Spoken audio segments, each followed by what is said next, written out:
आज की मीडिया हमें खबर नहीं दिखाता, वो रिएक्शन बेचता है। और सबसे महंगा रिएक्शन होता है नफरत, चाहे वो बीजेपी कांग्रेस की हो या फिर हिंदू मुस्लिम्स की। और हम न्यूज़ इसलिए नहीं देखते कि हमें सच जानना है, बल्कि इसलिए देखते हैं कि हमें नफरत करने का वैलिड रीज़न मिल सके। नमस्कार दोस्तों, मैं लक्ष्मण साहू। आज हम डीप डाइव करेंगे एक ऐसे बिजनेस मॉडल में जहाँ टीआरपी, पैनिक, आउटरेज और फियर मिलाकर बनाते हैं बिजनेस ऑफ हेट, जहां नेगेटिविटी बिकती है करोड़ों में और सच दब जाता है पैसों के नीचे। आपने अक्सर नोटिस किया होगा कि न्यूज़ चैनल्स बिना किसी ठोस सबूत के, बिना पुष्टि किए खबरों को बढ़ा चढ़ा कर दिखाती है। जैसे एग्जांपल के लिए सुशांत सिंह राजपूत केस, इस केस के दौरान जिस तरह से रिपोर्टिंग हुई, उसके लिए आज तक समेत कई चैनल्स को माफ़ी मांगनी पड़ी। और याद कीजिए मई 2022 में सोशल मीडिया, खासकर व्हाट्सएप और यूट्यूब पर अचानक से एक फोटो वायरल होने लगी। इसमें धर्मेंद्र जी की एक पुरानी अस्पताल वाली फोटो को लेकर अफवाह फैलाया गया था और दावा किया गया था कि उनका निधन हो गया है।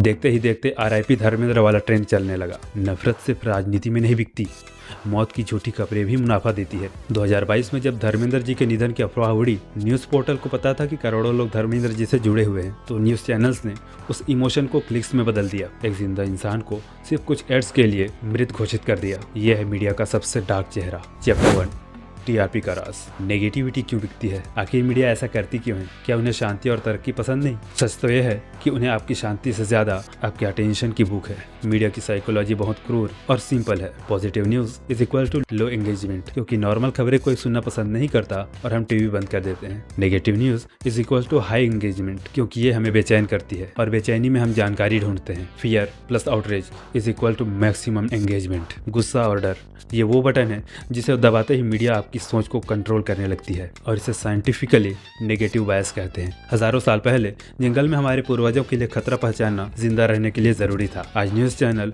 उसी पुराने डर का इस्तेमाल करती है। हमारे दिमाग के किसी उपलब्धि से ज्यादा स्कैंडल, झगड़े या खतरे की खबर को कैप्चर करता है। कुछ न्यूज रूम के अंदर सीधा गणित चलता है, जिसे आप the profit cycle of hate कह सकते हैं। नफरत is equal to TRP, TRP is equal to ads and ads is equal to मोटा पैसा। यानी साफ है, मीडिया का मिशन आपको शिक्षित करना नहीं, बल्कि आपको उलझाए रखना है। उनके लिए सच एक बोझ है और अटेंशन एक खजाना।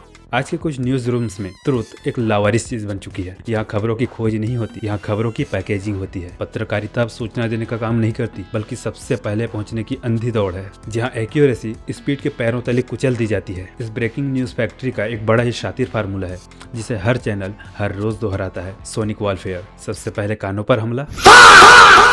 एक ऐसा तेज और डरावना बैकग्राउंड म्यूजिक जो आपके दिमाग को शांत न होने दे। विजुअल चाओस, पूरी स्क्रीन को लाल कर देना। रेड अलर्ट और चमकती हुई पट्टियां जो आपके सबकॉन्शियस माइंड को संदेश देती है कि कुछ बुरा होने वाला है। अकॉस्टिक वायलेंस, चिल्लाते हुए एंकर्स, यहाँ जो जितना चिल्लाता है उसे उतना ही बड़ा पत्रकार माना जाता है, और यहीं पे लॉजिक की जगह ले लेता है नॉइस। द हुक्स, थंबनेल और हेडलाइंस पर सस्पेंस के बीज बोना। आखिर कौन है इसके पीछे? क्या होने वाला है देश का? कैरेक्टर कास्टिंग, न्यूज अब न्यूज नहीं रहा, एक टीवी सीरियल बन चुका है। हर कहानी में जानबूझकर एक विलन पैदा किया जाता है और एक मसीहा खड़ा किया जाता है। जब आप न्यूज देखते हैं तो आप कोई सूचना प्राप्त नहीं कर रहे होते हैं, बल्कि आप एक इमोशनल ड्रामा के शिकार हो रहे होते हैं। कुछ न्यूज चैनल्स ने रियलिटी का गला ही घोंट दिया है ताकि आप स्क्रीन से नजर न हटाएं। हकीकत तो यह है कि आप खबर पत्रकार नहीं, बल्कि क्रिएटिव डायरेक्टर्स लिख रहे हैं। न्यूज़ अब हकीकत का आईना नहीं, बल्कि प्राइम टाइम का सर्कस बन चुकी है। लोकतंत्र का चौथा स्तंभ अब एक पॉलिटिकल वेपन में तब्दील हो चुका है। न्यूज़ रूम्स में सत्ता और गलियारों के बीच एक ऐसी इनविजिबल डील हो चुकी है जहां सच का कोई खरीदार नहीं,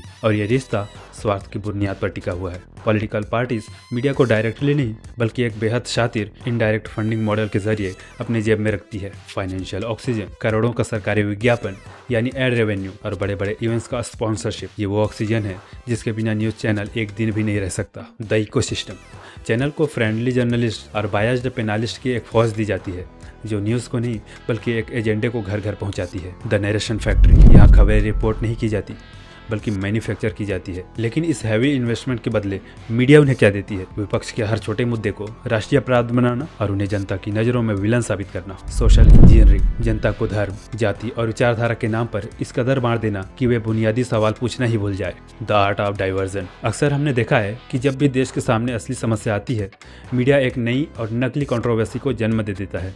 एग्जाम्पल के लिए आप वोट चोरी के मुद्दे को ही देख लीजिए। मीडिया अब सिर्फ सूचना देने का माध्यम नहीं है, एक नैरेटिव वेपन है। यहाँ न्यूज़ एंकर्स नहीं बल्कि पॉलिटिकल स्पोकपर्सन की तरह बर्ताव करते हैं। यह पत्रकारिता नहीं, यह एक डिजिटल प्रोपेगेंडा मशीन है जो 24 घंटे आपके दिमाग में नफरत का जहर इंजेक्ट करती है। आउटरीच इकोनॉमी यानी कैसे बनाया जाता है विलन। नफरत एक भावना नहीं है, ये एक प्रोडक्ट है जिसे बहुत ही सावधानी से डिजाइन किया जाता है। किसी भी कंट्रोवर्सी को वायरल जहर बनाने में एक पूरा प्रोसेस है जिसे न्यूज़ रूम्स में आउटरीच इंजीनियरिंग कहा जाता है। एक आम इंसान या मामूली घटना को नेशनल विलन बनाने का खेल इन 6 स्टेप में चलता है। Step 1 surgical clipping. सबसे पहले किसी लंबी वीडियो या बयान का छोटा सा हिस्सा काट दिया जाता है।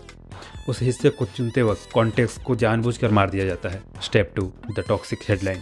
इसके बाद आती है एक ऐसी हेडलाइन जो सीधे आपके इमोशन पर हमला करती है। देखिए असली चेहरा, ये देश के साथ गद्दारी है। The panel circus. स्टूडियो में 10 ऐसे लोगों को बैठाया जाता है जो बहस नहीं, एक दूसरे का अपमान करने के लिए जाने जाते हैं। यहाँ लॉजिक हार जाता है और डेसिबल जीत जाता है। The anchors verdict. एंकर जज बन जाता है।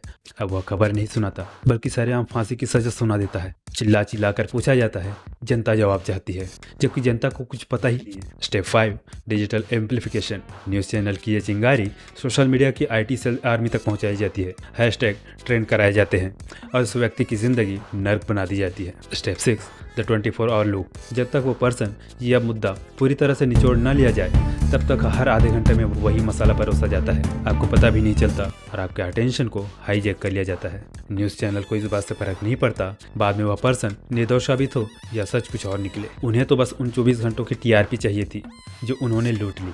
सच तो यह है कि इस आउटरीच इकोनॉमी में सच का गला घोंट दिया जाता है ताकि चैनलों की तिजोरियां भरी रहे।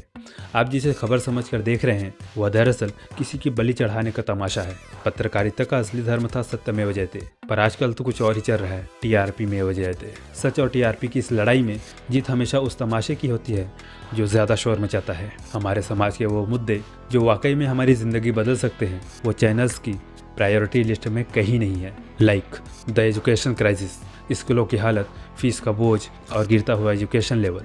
ये सारे मुद्दे बोरिंग माने जाते हैं। द ब्रोकन हेल्थ सिस्टम, अस्पतालों में ऑक्सीजन की कमी या डॉक्टर्स की किल्लत न्यूज़ के लिए ग्लैमरस नहीं है। जॉबलेस रूप, लाखों युवाओं की बेरोजगारी को कवर करने से बेहतर उन्हें सीमा पार कोई काल्पनिक कहानी दिखाना ज़्यादा बेहतरीन लगता है। एनवायरमेंटल डिस्ट्रक्शन, पिघलते ग्लेशियर और बढ़ता प्रदूषण न्यूज़ एंकर्स के लिए चिल्लाने का अच्छा टॉपिक नहीं माना जाता है।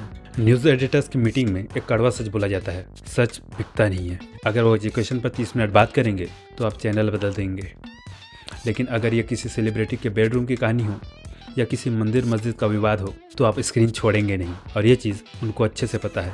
इसका नतीजा क्या है? हमारे रियल इश्यूज़ न्यूज़ के शोर में कहीं दफन हो जाते हैं। उनका काम आपको जानकारी देना नहीं बल्कि आपको उन चीज़ों में उलझाए रखना है जिनका आपको असल ज़िंदगी में कोई लेना देना ही नहीं है। सच को मारा नहीं जाता, उसे इग्नोर करके धीरे धीरे घोंट दिया जाता है, और वो भी सिर्फ इसलिए क्योंकि वो TRP नहीं लाता। Chapter 6 WhatsApp university, mass manipulation at scale. News channel तो सिर्फ चिंगारी लगाते हैं, लेकिन उस चिंगारी को पूरे देश में जंगल की आग की तरह फैलाने का काम करता है व्हाट्सएप यूनिवर्सिटी। यह दुनिया का सबसे बड़ा और ख़तरनाक अनऑफिशियल न्यूज़ नेटवर्क है जहां ना कोई एडिटर है और ना ही कोई जवाबदेही। मीडिया और व्हाट्सएप का ये गठजोड़ मास मैनिपुलेशन का सबसे बड़ा हथियार बन चुका है। The multiplication effect. News channel TV पर नफरत के एक बीज बोते हैं और व्हाट्सएप उसे करोड़ों लोगों तक पहुंचा देता है। The tool of deception.